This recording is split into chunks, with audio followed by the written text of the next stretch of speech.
મોઢે બોલું માં અને મને સાચે જ નાનપણ સાંભળે, પછી મોટપની મજા મને કડવી લાગે કાગડા. કવિ દુલાભાયા કાગના આ શબ્દો કે જે માતૃ પ્રેમ અને નાનપણને અદ્ભુત રીતે વર્ણવે છે કે જ્યારે હું મોઢામાંથી માં બોલું છું ત્યારે મને મારું નાનપણ યાદ આવી જાય છે.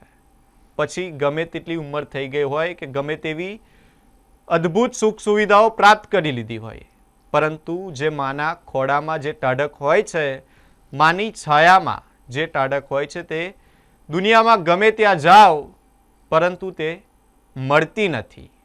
આ અદ્ભુત શબ્દો કે જે માતૃ પ્રેમને અનોખી રીતે વર્ણવે છે.